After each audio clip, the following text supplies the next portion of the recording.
Reboot It!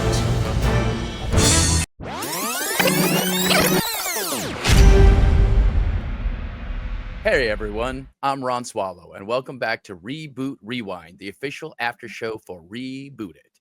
And today we're talking about an episode we couldn't refuse. Literally. Billy made us do it. The Godfather. My That legacy. Is so true.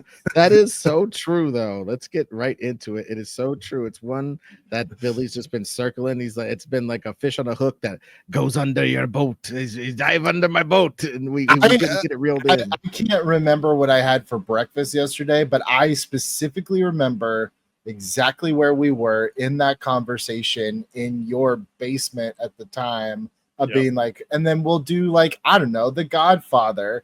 And you guys are like, no. It's like, oh, we're gonna. You know what? That's how I knew when we were coming back to do this show that we were all in a better place in our lives, because me and Ed were able to acquiesce to be like, okay, fine, we'll do it. Because certainly 5 years ago, we were like, you can't do that. Like, well, how the hell? There's no way. There's no way. That was I've only ever had one diva demand. I've pushed on shit, but I've only ever had one demand. And I said, I'm not coming back unless that's the first one we do. Only for exactly that reason that you said. I was like, we have to do this because we've got to know that like all the shit from the past, all the trepidations, like that's out the window. We are starting fresh, and there's no better way to do it internally than to do the one that we all said no to, or three-fourths. I'm just glad that Billy Business finally admitted he was a diva. That was my thing. I will cop to that one. I literally said I'm not doing it unless we do that. Look, on our separate text thread that you're not in, Billy, we just constantly talk about how Billy's just the biggest diva of the group. There's no one who's a bigger diva than Billy Business. All these memes and everything. They laugh, but if you were at home, there is another texter that I'm not on, and they accidentally sent a message to ours, and that's how I found out. And it was fucking heartbreaking. Like, I haven't been that like, no, it's cool, it's fine, like upset since like junior high. I mean, to be fair, yes, it's the greatest pod text chain, which is a separate project. And that text was not project related, Bill. That was used to it at the time. In sophomoric, and I was like, and to add grease to the fire, you could have just left it, but you're like, oh, sorry, this was for the other one. I was like, oh, I'm sorry that I can't be privy to this. That was Ron putting the extra grease on the fire. Yeah, that was me. Dude, Ronald, God, what the hell? But hey, it all turned out, and we no longer share memes on that other text thread. So, no, guys at home, fear not, all is well in the kingdom. That's right. So also, let's just talk about it. We were gone for 4 years, and this is the first one we did after coming back after being gone for 4 years. Why did we decide to come back? Why did we do this, guys? Before anybody else jumps in, I'll say it's really more of a question of like, why did we stop in the first place? Because I think that we all felt like we had caught some lightning in a bottle, and we were all very committed to the show. And I think that like the reason why there was such a long gap between season 4 and season 5 is I think maybe we were all too committed to the show, because this was also like we started doing this show in the heat of the pandemic. We all in various ways had major life changes happen, like within that span of 2 years, some for better, some for worse, but whatever the case, like we were all kind of up in the air. And it was just this thing where, like, for me personally, I was handling a lot of the editing and probably putting way too much time and importance on it in doing so, and was really burning myself out. And like towards the end of it, like as we get into season 4, you know, Billy and Ron were both trying to pick up some of that slack, and it got a little bit more equitable. But I was probably the one that really hit a wall where it was like between getting divorced, between losing my job in the pandemic, between, you know, having actually a whole other job fall through, a pilot fall through, and just feeling like I didn't quite know where I was going. Like I had a bit of a breakdown. And that was really why the show went on a indefinite hiatus. Because I think, and I don't know, you guys can weigh in. I think that was maybe just a natural stopping point as we were all kind of getting too wrapped up in various things. But I will at least take the blame that like I hit a point in my life where it became untenable to continue doing the show. And I needed that break. And it was probably longer than it should have or could have been, but it is what it is. I sold my condo and moved into the house like literally like a month or two after the live, whatever that last live, I think it was Buffy, was that finale? Yeah. And I guess I just kind of thought, I was like, okay, let me get settled in. This would be a little bit longer of a break, like, you know, 3-4 months. And then, yeah, it kind of was just like, you were off the table. And for the longest time, it was, well, if it's not the 4 of us, we can't do it. And then in 2022, it was about a year later, I was like, well, we can't do Reboot It. Let's try doing something similar but different with movie mashup. And I, to this day, will die on the hill that was a fantastic show. And if we had run that in between seasons of Reboot It and people knew Reboot It was coming back, and it was like, this week you get a rewind, next week you get a mashup, and then in 3 months, a new season, I think that show would still be going. But we kind of sold it as, hey, want to watch a show with less production value without one of the 4 of us, and that's all you're gonna get. Like, I can see why it kind of died on the vine that way. Then I don't have a good answer. I don't even really know myself how talks started up this year to like really bring it back. That's all you. Was You're it? like, Well, I will say, just to prompt Ed a little bit, like Ed was in my ear for a little while about like, hey, you should reach out to Billy, or like Billy wants to do something and we should all get together again. And I feel like he was feeling me out because I think going all the way back to 2020 or 2021, whatever it was, like I was the one who initially put a stop to things. And so I think Ed, as he often does, was just kind of, you know, playing a couple different records at the same time, trying to find how to smoothly crossfade from one into the other. So I think that's how it came about. DJ Ed Greer. Well, speaking of DJ Ed Greer, and I told Ed this story, I haven't told you two this story. So the idea was, okay, we finally get to this point where it's like everybody seems like they'd be open to it, right? Billy, come on our Greatest Pod show. Let's do an episode. Let's do kind of a chemistry test. Because I told you guys I was thinking of doing my personal podcast again, and I did an episode, and it sucked because I was out of practice. So my thinking is, you know, like, okay, we're going to go do this. We'll record an episode. After we hit end, maybe we'll have a talk. We'll debrief, see how it went. Really, I wanted to find out too, is like, what is everybody's feelings? Because I don't want anyone to think that like we broke up like a band, or like there were negative or harsh feelings. But I do think that there, like, I wanted to have a chat of like, what kept us apart for so long, and what can we do to make it better if we do it again? That's what I thought was going to happen. So much to my surprise, we're recording the episode, and at the tail end, Ed just goes, and guys, guess what? Reboot It is coming back. New episodes coming out. And I was like, oh, we're not talking about it. We're just doing it. And at the time I was like shocked, but like knowing how we are as a group, and I know Ed's thing is like he hates paralysis by analysis.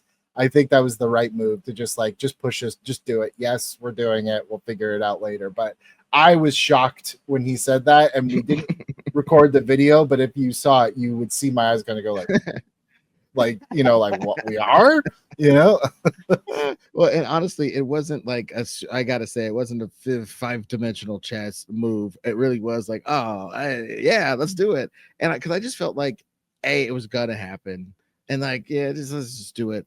And I do thank you, Bill, for remembering that I was bothering you. But I think it was one of those things where I know very rarely do I step outside of all of us are the greatest and we all play ball equally well and we're the best. Yay. I don't step outside of that very often. I think we all have particular talents. But Bill, I think Bill is a big man. You know what I mean? Bill's a big man in the paint. You can't substitute height. You can't train it. He's got a natural thing that is necessary for the alchemy of the show. And I just wanted to make sure that he was locked in and that he had, stuff and that I was locked in because, we've all went through our crises and, it just felt like if we're at a moment of all of us at equilibrium, we really could bring the magic back. And then Billy made us do fucking Godfather. Oh, I will co-sign, by the way. You cannot do this show without Bill. Like we knew it then, but even doing movie mashup was like, we can try to wing it, and like we have to sell the concept of like you have to lean in on the fact like we don't have a Bill, so this is kind of like what if you just had to do this with a gun pointed to your head, which is essentially what that show was. But it's like you cannot do the show without Bill. You can't. Well, and we should have known it wouldn't work in a way because our idea was, what if we did the least amount of work to do something similar? I mean, really, that's what it came down to. Because we knew that we all worked, all of us, it's true. All of us worked too hard on Reboot It eventually. Like we all tried to overthink stuff and took too long to, like these guys let me edit from time to time, but I'm not good at it and it takes me a long time to do it. So while I was editing, I was just stressed out because I knew I wasn't doing as good a job as either Billy or Bill could do. I knew it was going to be funny because I'm good at that. But like, you know what I mean? Like all this stuff that we went through. And I mean, if any of you looked at my YouTube channel from the pandemic, you knew I was going crazy making breakfast in a book. Like it's weren't you in the bathtub sometimes? Weren't you in the bathtub reading with your fucking cats and stuff? Yeah, it was like again, we all went through some shit. Like it has to be said. Dude, look at how many big booty ladies with swords and shit I was drawing during that time. I mean, I was in a deep place. I'll talk about deep. So I think that's how we ended up all getting back here. We just all got to a place in our brains where it was like, let's all get back together and put together the mumbo gumbo of Reboot It. And I'm glad we came back. I really feel like this season has been super fun, and we've gelled as like almost like as an improv team in a lot of ways, but we're not just yes-anding a lot of times. Like we'll yes-and it for the majority, but all of us have stepped in and been like, wait, no, this isn't quite working. Let's try to move it somewhere else. And I think that's really helped us. I think the reason that's happened is all of our minds are in a pretty decent spot. Like not perfect because we're all a little bit of maniacs, but just the right percentage of our brains are in the right spot to hang out with each other and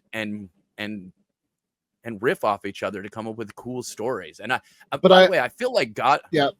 Go ahead. Well, I was going to say, I think the reason why I feel like this season we've taken so many big swings, like you don't get an episode like Pokemon or an episode like Mission Impossible unless you start off with something so iconoclastic as like, we're going to do another reboot of The Godfather. Like, are you out of your mind? It's like, yep, we are. And that set the tone for this season. Like, I don't think you could come back on something. I mean, I know this wasn't the first episode we put out, but for us internally, I don't think you could come back on like, okay, let's do Jim Carrey's The Mask. Like, it just would be like, this doesn't feel worthy of a 4-year absence for us, you know? Yeah.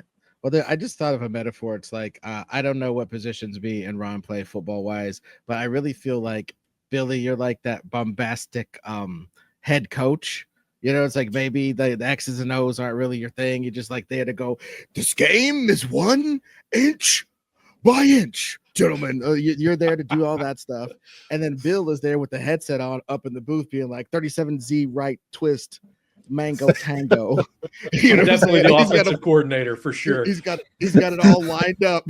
He's like, no, it looks like a blitz. Flip it to Mango Tango, X-ray, Fat Boy, Bubba Skiff. You know, and he's got it all there, dude. You know, that's how I look at you guys. And yeah, me and Ron are just running around on the field. I'm mostly drinking Gatorade. I'm like a third string lineman. You know, I come in on the jumbo package when it's time to push the ball into the end zone, do a little tush push.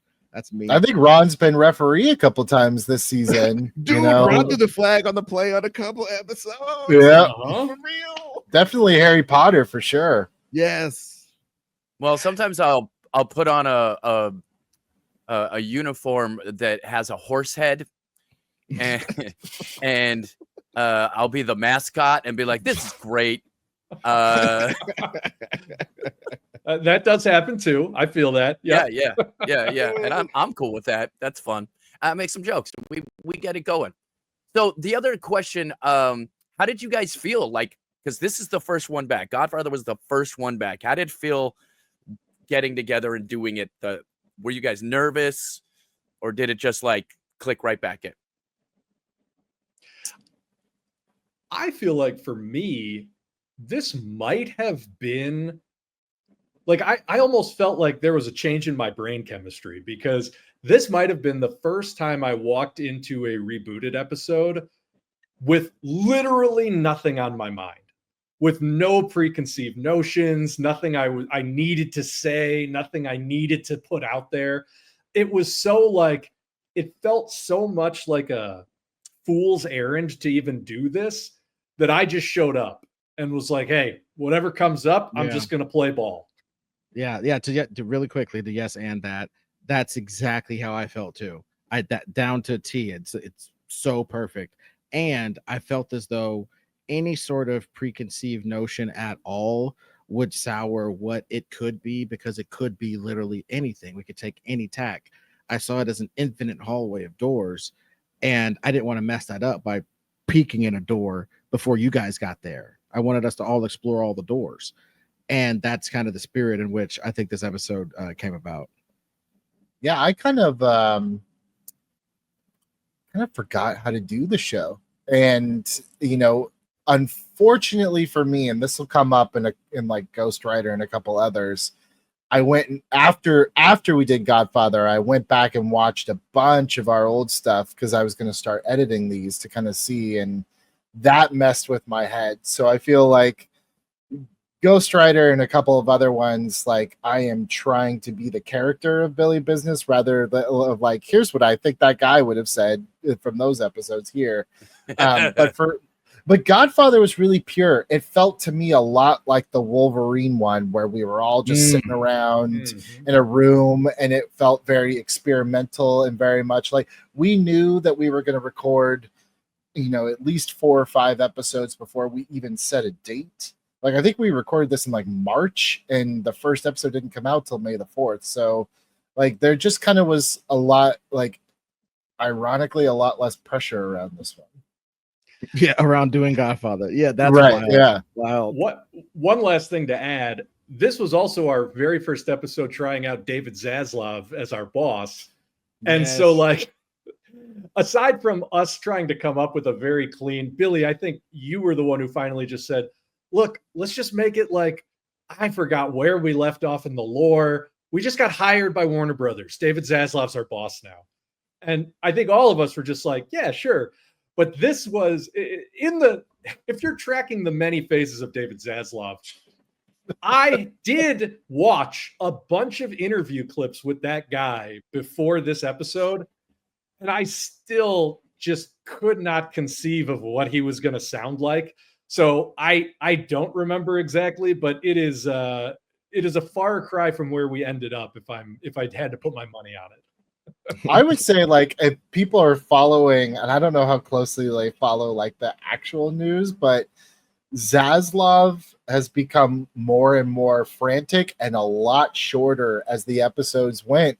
And at first I thought it was just like you just weren't interested in that part of the show anymore. But then I realized it's like because of the mergers and all this stuff in real life, like Zaslav just doesn't have time for us, which I think is just really funny. I don't know, like that was kind of my duh, but I don't know if the audience tracked that, which I just think is really funny. I was very much trying not to call attention to it, but yes, that's 100% what was happening. And I will say that like our timing could not have been better. And it kind of bums me out that like it didn't give us a big, I don't know how it would have, but that like we didn't get a big boost in viewership because it really was so perfect. It's like you start out, I think around the time that we first started releasing these season 5 episodes was when they announced that he was going to take like an $8 million pay cut or something.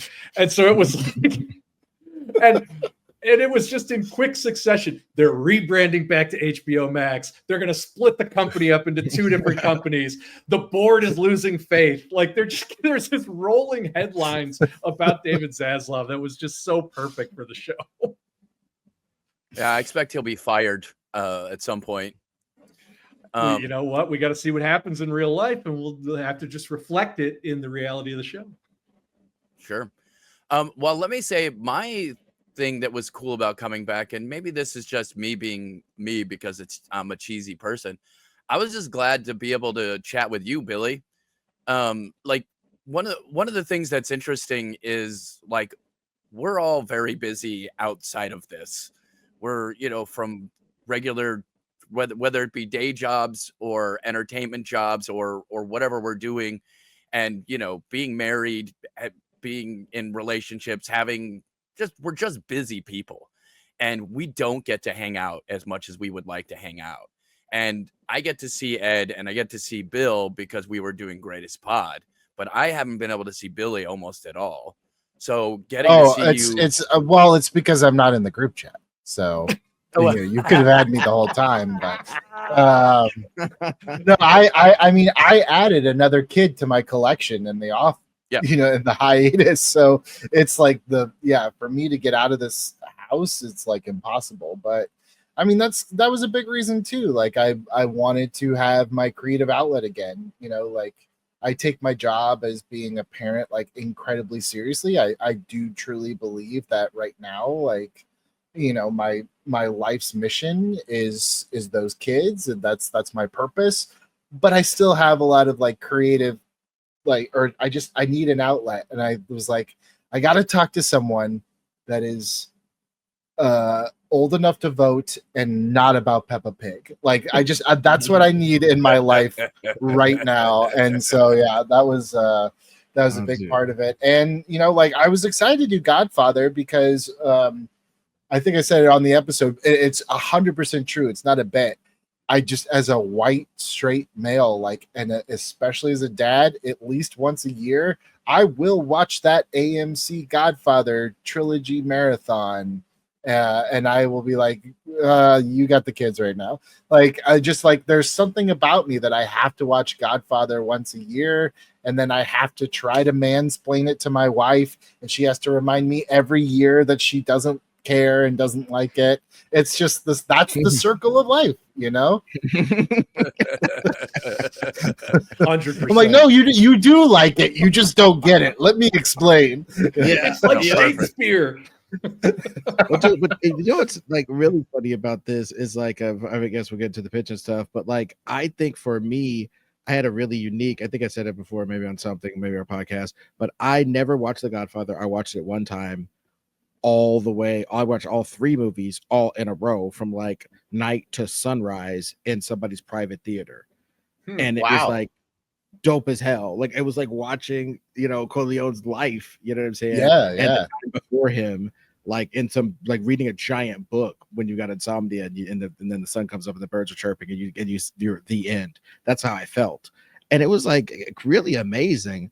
And so that's why I kind of got it in my head. Like me and Bill were simpatico with that. How could you ever outdo this? I got to see it in the best like experience possible. And it was just mind blowing. Even number 3, honestly, like it's not as good as the other ones. Okay. You know, but it's part of this legacy of this thing, man. But like, I think, and that's why I think we took our tack with this thing is the legacy part.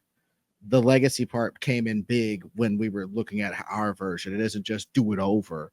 It's like, okay, how can you contribute to the legacy in a meaningful way?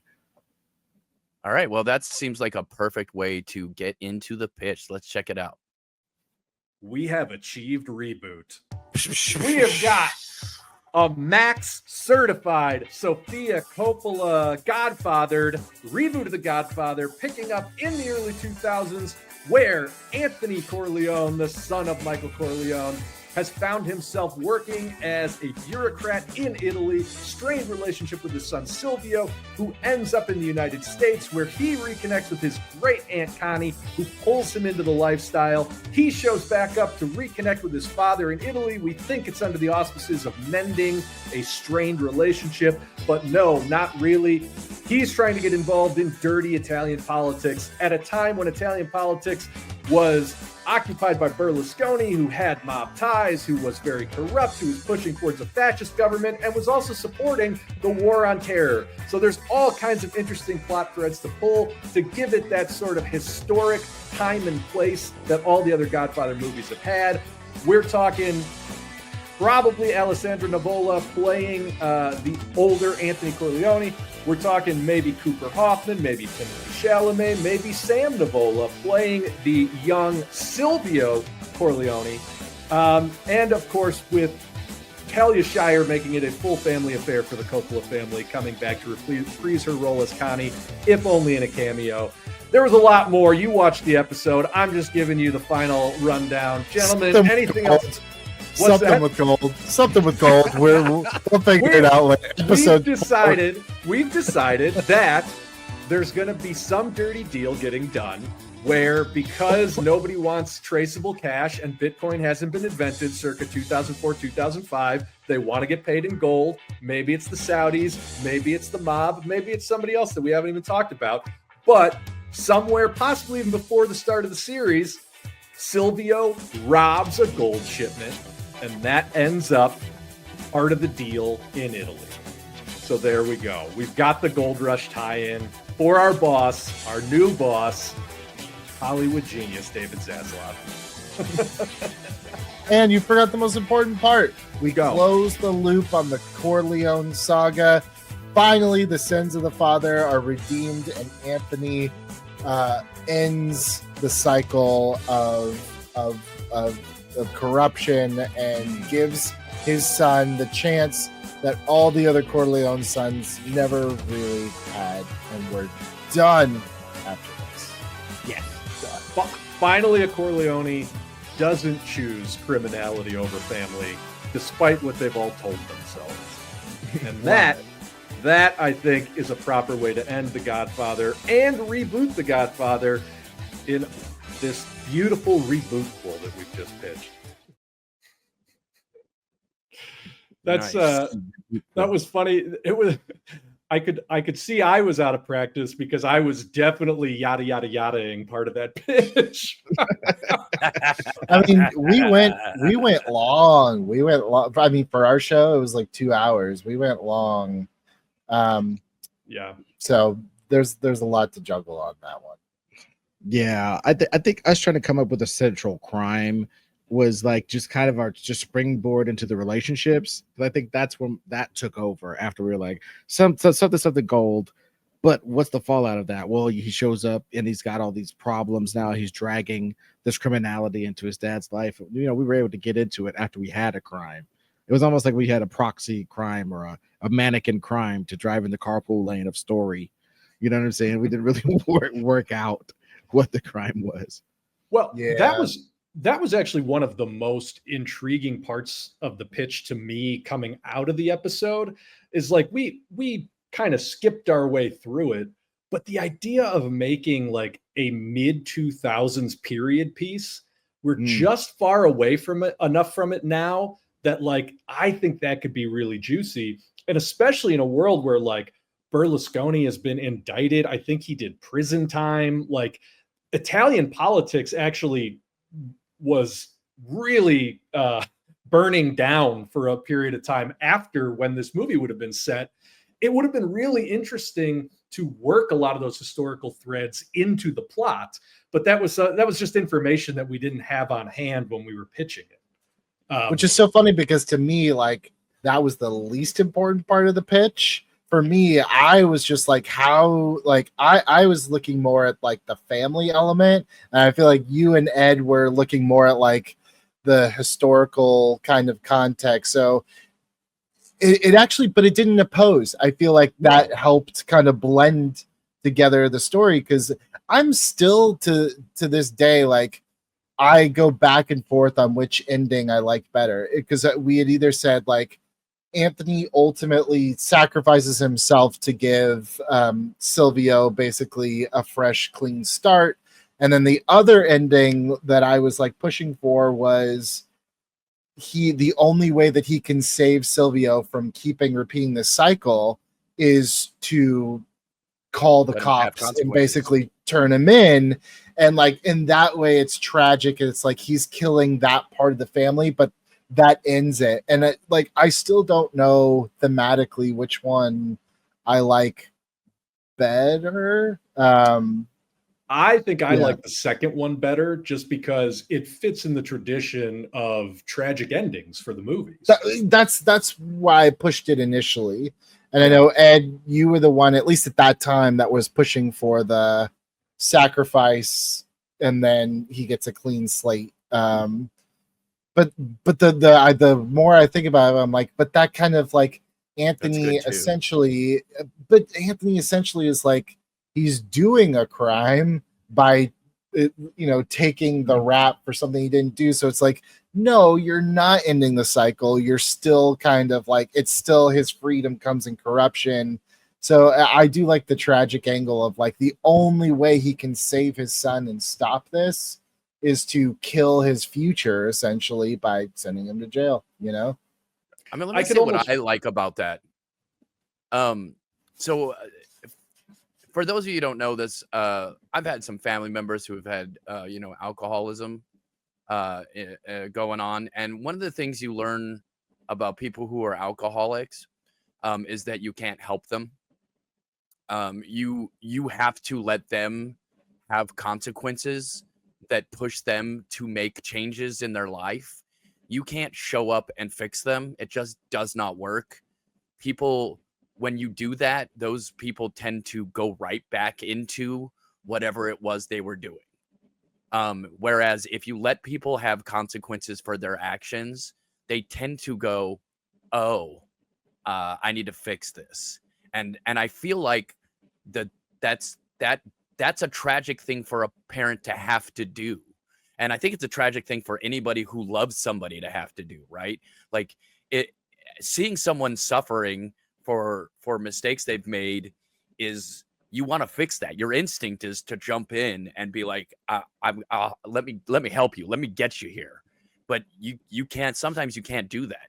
When things have gotten so bad, that I love the idea of the character having to pay consequences in order to realize that the life that they were living was going to end up bad. I just think that's good. And I think it ends the idea of what they were doing in the first place. The whole time it was there, no consequences ever. I mean, I could almost see an end of, I think we pitched it as a series. So an end of this series where it's like, you mirror the Michael and Kay shots from the original Godfather, but it's literally Silvio in prison and like Anthony waiting in the visitor's room to see him. And it's like, you think that Silvio's going to turn away and have the door closed, but finally he walks through and they hug. And through the door, where otherwise you would see it slamming on Kay's face, we actually see the two of them embracing. So it's like Silvio forgiving his father for giving him up to the police and understanding why he did it. And that's how you end the movie. Like, I would cry. I got chills right now. Like, I think that is such a great capstone, to your point, Ron, for a series of movies that were about getting away scot-free in a legal sense, but ruining yourself emotionally. Flip it completely and mirror it even in the way that you shoot it. That's Yeah. great. Cool. I mean, I think obviously I'm won over by your soliloquy, but also like I guess just for my part, I just think I was thinking the no good deed goes unpunished thing was very tragic to me. You know, it's like you live your whole life, you got all the way away from it, you got all the way to the halls of power on your own, supposedly. Then maybe you find out that didn't happen, and your sense of self is all messed up. And then you're just like, well, I'll follow my sword. Then if I'm soiled, I'm soiled. I'll follow my sword, and my kid will have a fresh start. And I just thought that was tragic. But like, yeah, if you can, you know, I don't know. I just envisioned him going to jail and becoming a hardened criminal because he got like 20 years for gold thievery of the Federal Reserve. And he's got like 25 fair, hard but years. that's you know, like That's possible too, by the way, for sure. it's possible, but you run that risk either way, right? You fall on the sword for Yeah, this kid, yeah. and then he continues on Yeah. because he got away with it again, or Yeah. you know, that scenario too. I think it's, you know, I think if there hadn't been 3 movies that all ended with a kick to your balls, that maybe I would be more on board with no good deed ending. But it's just like, if we're truly ending this, then it's like, yeah, like this is, you know, this is he is paying for the sins of the father. Silvio is going to jail for what he did, but to us, to the audience, it's like he's paying for the sins of all Corleones throughout this is what should have happened a long time ago, you know? Yep. So it sounds like everybody's pretty happy with where the pitch went, right? I thought it We did was as good vague as we and could all the do. dude. Oh yeah, shoot. Well, we did as good as we could do, is what Billy said, and I said it's as vague as it needed to be, and I stand by that. This was us biting off more than we could chew by, again, pitching like a limited series, which the siren song of streaming services is too powerful to ignore sometimes. But I think at this point, we've proven that like trying to pitch an entire season of a show in the format of Reboot It rarely satisfies. I'll just put it that way. I would like to point out that like I am always the first one to not pitch a series, and just like Ace Ventura, I'm like, it's a great joke. It doesn't last for 15 hours of TV, but sure. But in the case of The Godfather, I do think that we were also trying to really push that connection of Zaslav and Warner Brothers and HBO. Like it felt very synergistic, and it seemed like a good idea, and I don't even think it's a bad idea now. So yeah.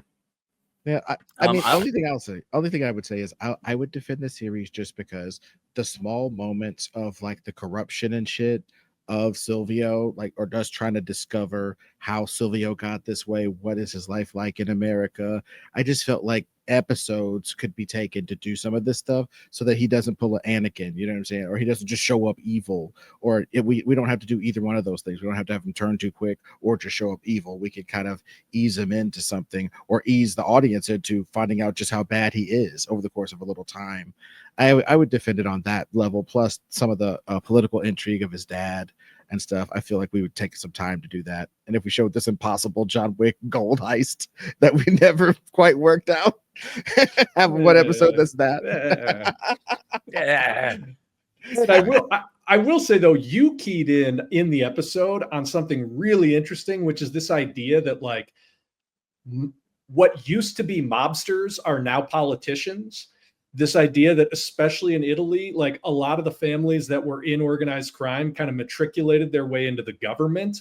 Mm-hmm. And looking back again, I know that this is Billy's least favorite thing, but like looking back at the Berlusconi regime, and how that really was. Berlusconi again, Jesus. Talking about Berlusconi, but how that really was like a precursor to this kind of rising fascism that we see in a lot of the Western world, and examining that link of like, well, what happens when criminals become legitimate businessmen, become politicians, but still at their heart, they think about the world as criminals. And what does that do to a country when that's how you're running a country?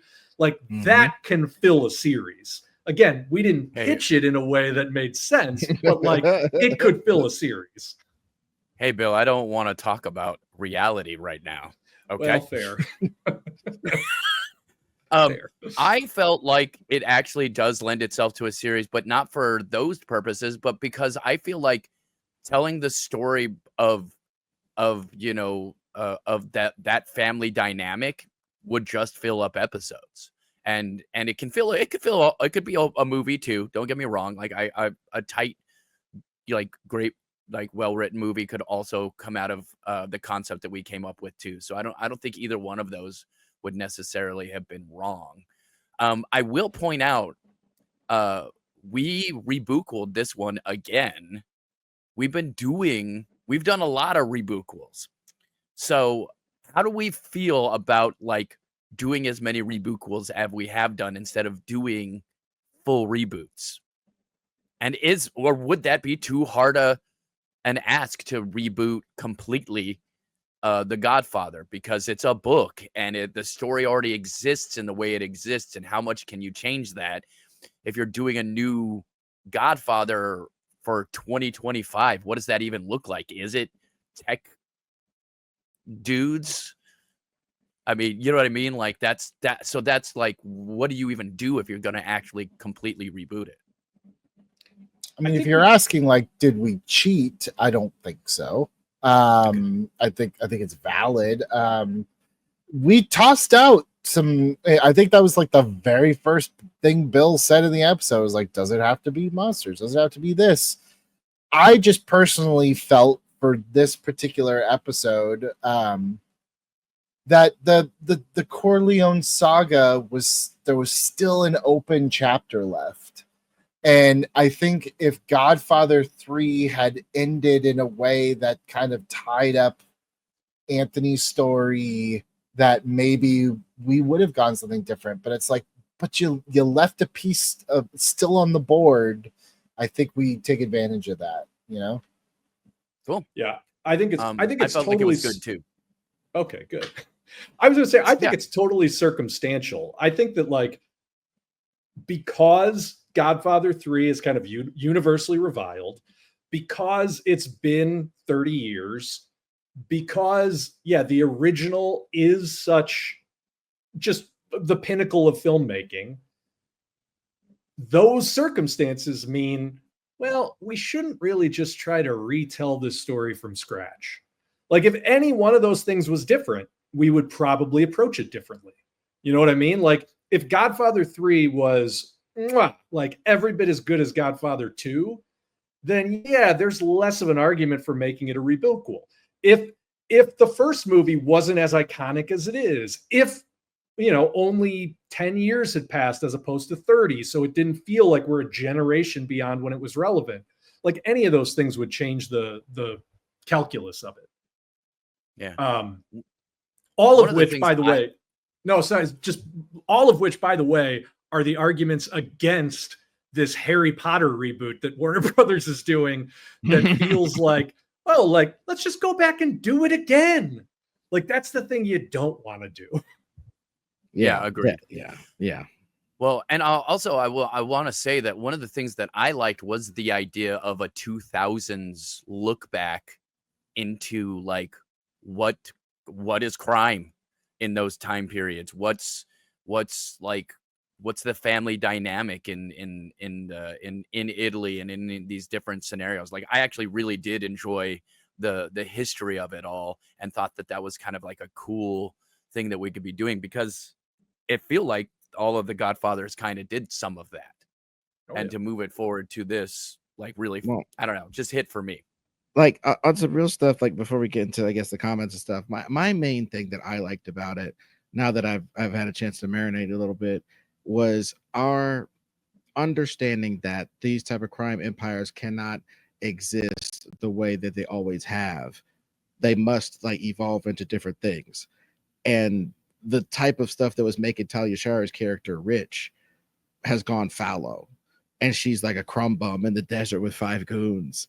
And she's trying to teach Silvio this goonish way of like kind of like the Donnie Brasco off camera of the Godfather stuff, you know, the stuff that they said they weren't going to do.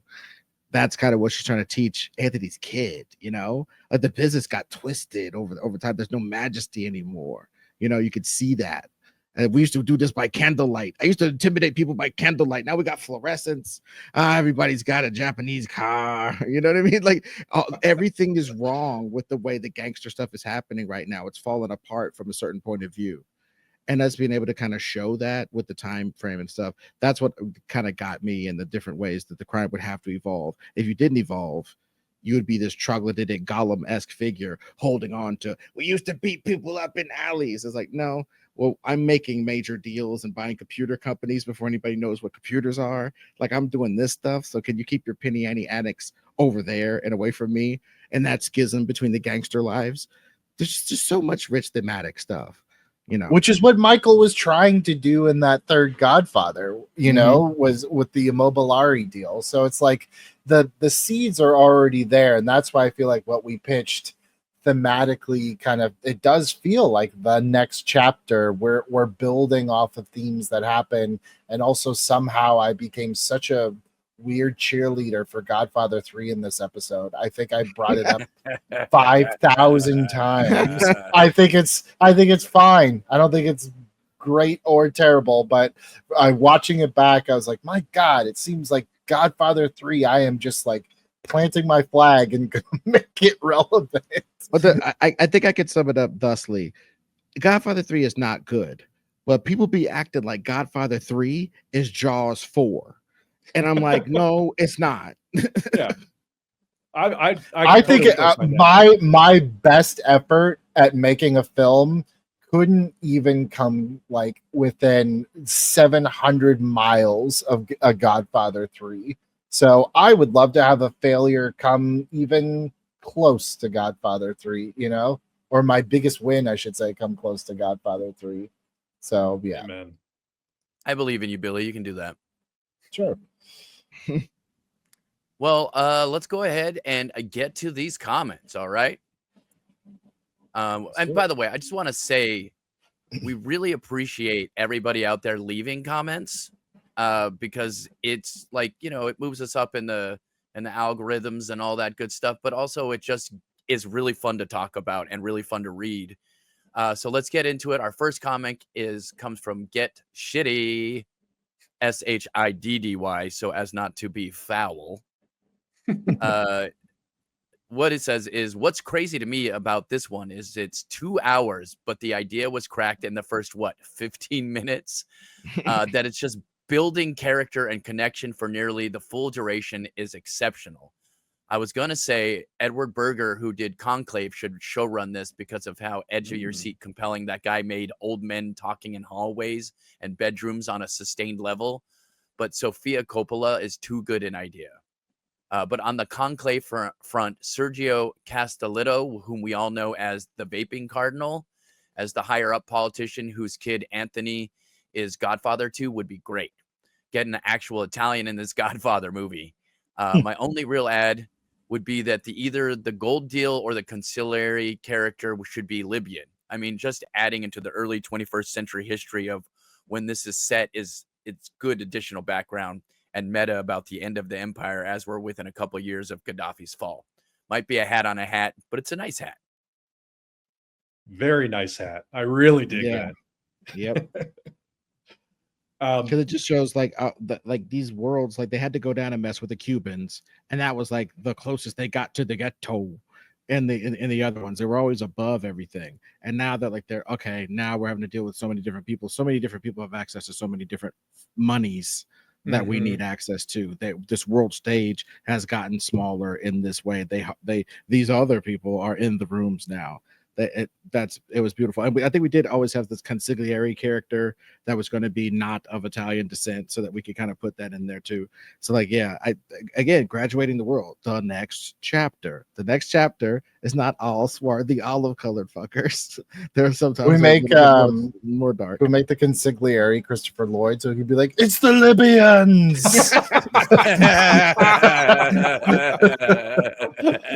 Oh, amazing. I do also want to say Edward Berger is an unbelievable pull for this, because everything he said about Conclave, right on. Phenomenal movie that gets into the minutia of maybe not Italian culture, but an Italian culture. And that movie was one of the best of the year, I guess last year. So if you haven't seen it, you should. And I am anxiously awaiting whatever Edward Berger does next. So we would be lucky to do that. 100%. And again, I love anything that starts like including relatively recent history, but that's far enough away that we would forget. Like, I love the idea of Gaddafi's fall, and that like it's like we forget about those things that happened that were major events during the time period. And working that in is interesting to me, at least. For sure. So another thing we got Colby 2763 in regards to not being a Godfather watcher, and Colby basically said, I basically had the same experience as Ron. My experience being that I watched it with my dad drunk one time. Well, he was drunk, I was not. It's been a long time. I put this one in there because rewatching it, I feel like maybe my only, I don't even want to say criticism, but maybe something we would have to work out is like, this pitch is incredibly dependent on a knowledge of the Corleone family and the Corleone characters and the dynamics. And like, you have to know that Anthony hated his father, and you have to know that his sister died because of the actions of his father. And you have to know that Connie used to hate Michael for who he was, but then kind of morphed into Michael in part 3. Like, you have to know who Vincent is if he's going to make a cameo. Like, there's just a lot of knowledge that you would need to know in order for our story not to make sense, but to have full emotional impact. And maybe a series, like, I don't know, I don't want to like say that you'd spend a lot of time just recapping, but you would have to find a way to make this more accessible to the Rons of the world that maybe hear this is a great show, never watched the other ones, but do want to jump in just to catch the conversation. Like, we didn't make this super accessible, you know? No, you know what? I think we would end up, the penguinification would happen.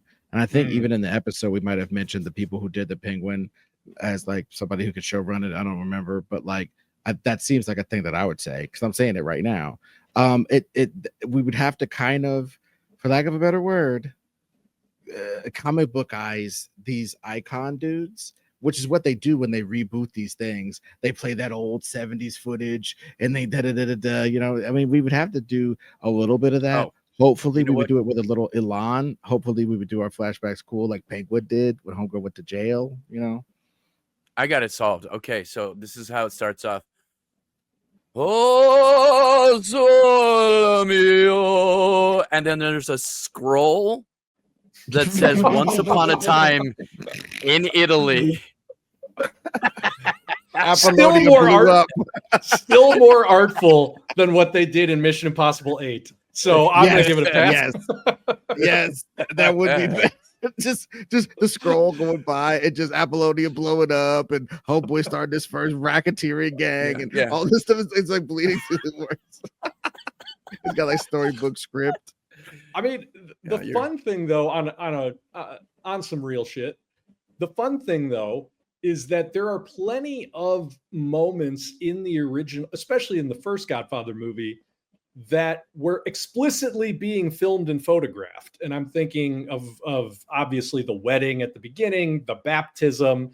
So if you want to do a little bit of exposition dumping, there are archival images of the family that could just exist. It could just exist in the world. It could be diegetic as opposed to us coming in with a heavy flashback hand or anything like that. No, and I don't think you do. I think it would be something like Anthony goes to his sister's grave to talk to her because he needs advice, and that's how we learn, or refresh our memory that she was killed. But like, you would have to do a lot of that in a lot of different instances. That's another reason why we pitched the series, though. I think 100% of that.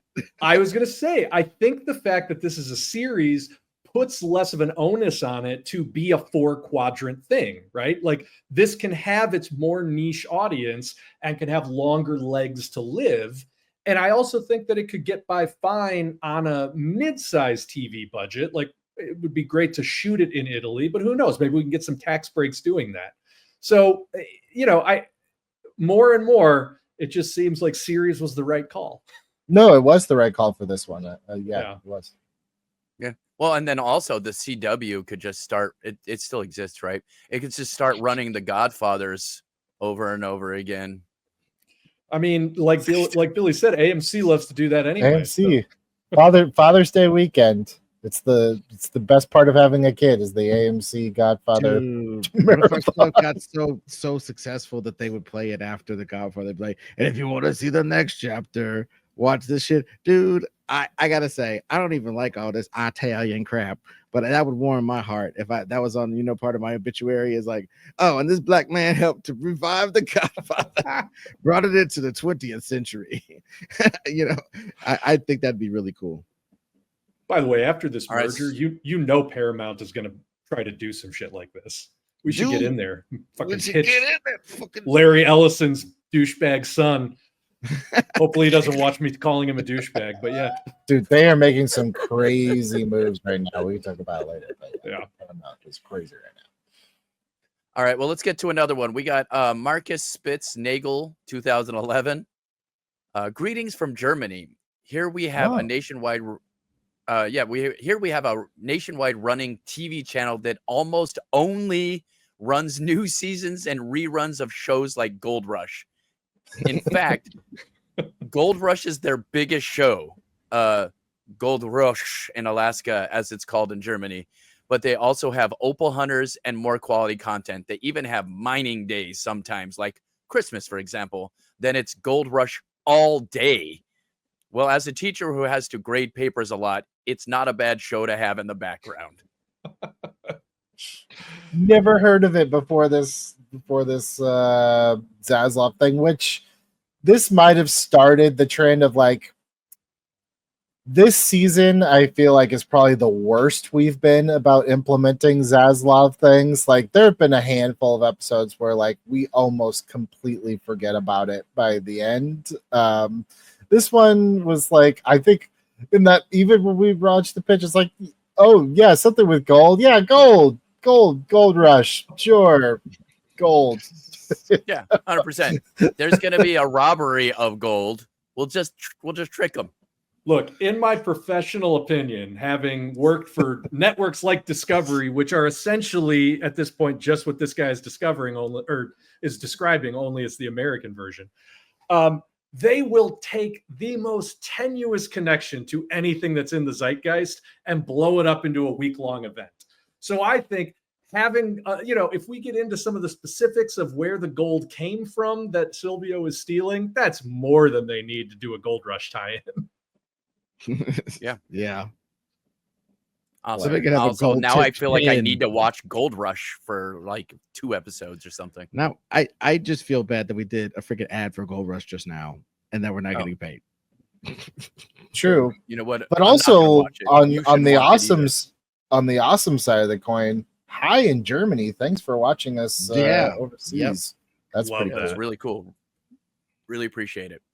Let's get another one up here. We got Iza 2814.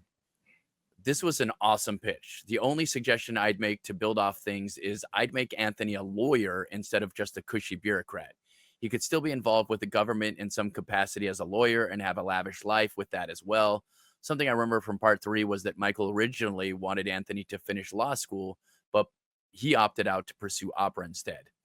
if we're following the beat that he's now given up on opera and gone into a different field, how about he goes back to the one he originally gave up first? I don't think it should drastically change the story mapped out already. Plus, this way, even if he didn't become directly associated with the mob like Michael, him becoming a lawyer is a neat way of him inadvertently following a path that his father wanted for him. Ooh, I like that last twist at the end there. I like that a lot. Part of me just wonders though if like, and we don't know, right? But it seems like I have to believe, especially given like where we see Michael die at the end by himself, that like whatever peace there might have started to be between Michael and Anthony was completely thrown out the window once his sister was killed. And I have to assume that he blames Michael 100% for it. I don't know if he would want to do anything that his father would push. Like, I just can't imagine him being like, God, I hated that guy so much. He ruined my life. I'm going to give up opera and go back and do what he wanted me to do in the first place. Like, I would have a hard time mental gymnastics figuring out the A to C on that one. But it's interesting. I mean, I could also see that how sad that would make him too, though. You know what I mean? Like, can you imagine like trying to pursue the thing that you wanted to pursue, and it's partly rebellious against your dad, and then that fails for you, and you're like, well, I did almost feel like almost past law school. I guess I'll just go back and do the thing. Like, that would almost be more depressing for him as a character, right? I mean, like, who wants to do what their dad wanted them to do? You know what I mean? Well, Yeah. one thing I could also see as well with that is like in movies, lawyers are either the guys who are trying to beat up Aaron Brockovich for doing the right thing, or you're Aaron Brockovich trying to defeat some giant thing. Where is the just banality of evil lawyer in a lot of this stuff? And I would think it'd be funny to have him be like a banality of evil lawyer. Like, I became a lawyer, I'm straight, but I just helped a company, destroy the earth. I just helped a sexual offender get off because he's a politician's son. I just, and he's part of the just system, but he's doing all this bad stuff. And then his criminal son comes into the group. It's like, man, I can't get away. They keep pulling me back in. You know what I mean? Ooh, but there's one of the problems. Wild. He could represent his son. Oh, no conflict of interest. I guess you wouldn't represent your own kid. But he represents his son. Like, hold on, check it out. He represents his son, but he throws the case on purpose, like some white man kid Joe Hustle. Like, I messed up the evidence. I found this thing too late, son. I mean, him being a lawyer makes the like how Silvio would eventually get caught. Like, there's probably that makes a little bit more narrative sense. Like, he probably can make a back channel call as a lawyer. You know what I mean? Well, it's also not mutually exclusive. Like, if he's just sort of a cushy bureaucrat, he could work as a lawyer in a department that is reviewing the language of laws to determine. It's like he's part of some watchdog agency in the government that's like part of the EPA, like whatever it is, he could still be a lawyer just working in the government. Like, he doesn't have to be either a prosecutor or a defense attorney. Yeah. Well, that's what I'm saying. There's 100 different lawyers. There's 100 banally evil lawyers out there that he could be as well. Right. Yeah. So let's get to the next one. We got Oxy Medeiros 3432. I'm sorry if I butchered that name. I was worried this would soon turn into a Matrix Twilight situation, since this is also one of those heavy hitters, hard to improve. But I'm glad you made it to the end, and I love the story you came up with going through the requel route. Cheers, guys. That's a true fan right there. All the way back to those Matrix days. But that's why I pushed for the Godfather. I needed to know if we were still the same guys that were like, this has to be the most mind-blowing thing ever, or we're not doing it. It's like, not to say that mediocrity is our calling card, but it was more just like, can we approach the impossible, or else why are we doing the show? And to nobody balked. I thought there was going to be a pushback from somebody when I was like, we're doing the Godfather, we're not doing it. I was like, okay, Godfather next week then. And I was like, oh, okay. I felt it would be too stereotypical for me to push back as the token Italian and the guy with the history of being like, if we don't live up to this, we're assholes. So Yeah. I bow out. Well, dude, and as a descendant of Moors, I also had to bow out for the same reasons. You know what I mean?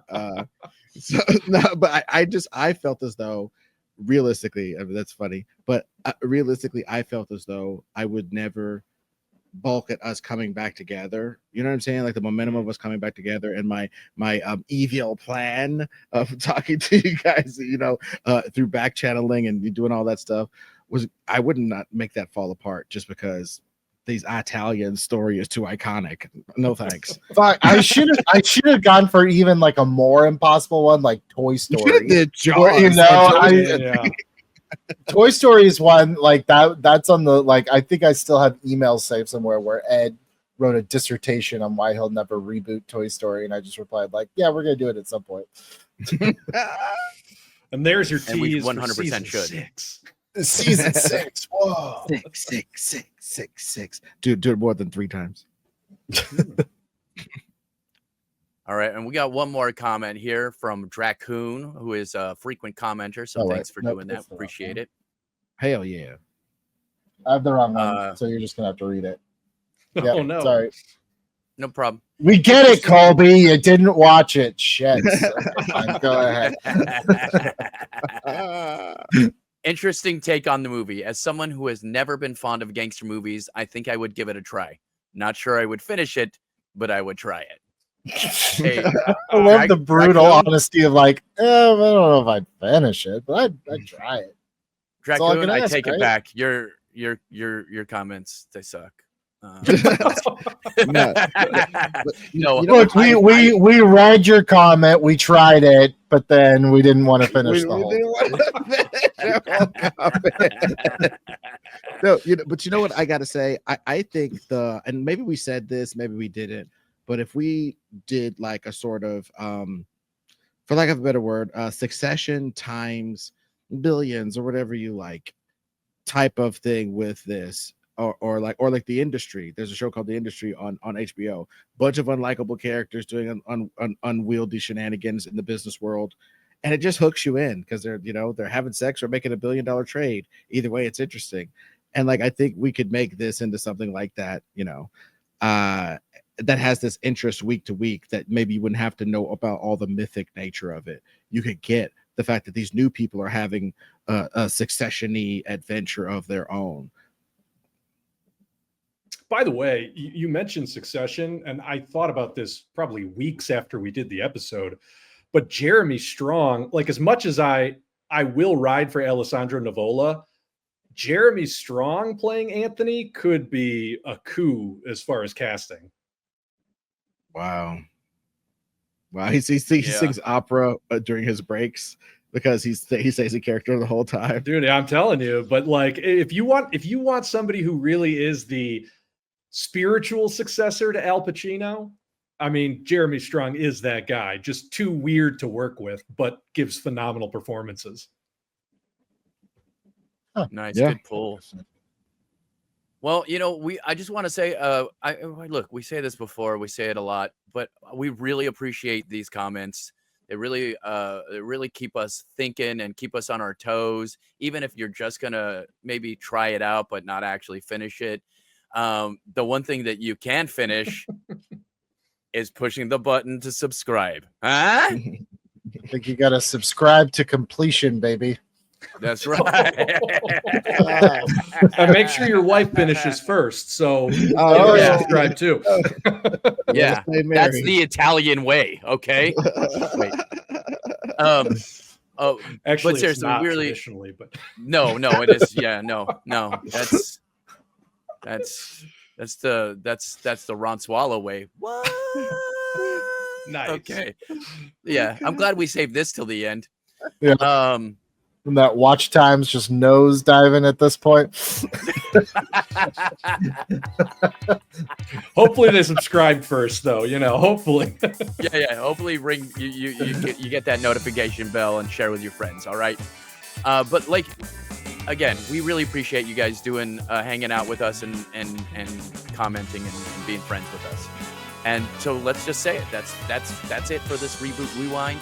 On behalf of myself, Ed Greer, producer Bill, and Billy Business, we want to thank you guys for watching and being part of this super cool community we built here. We'll see you next week.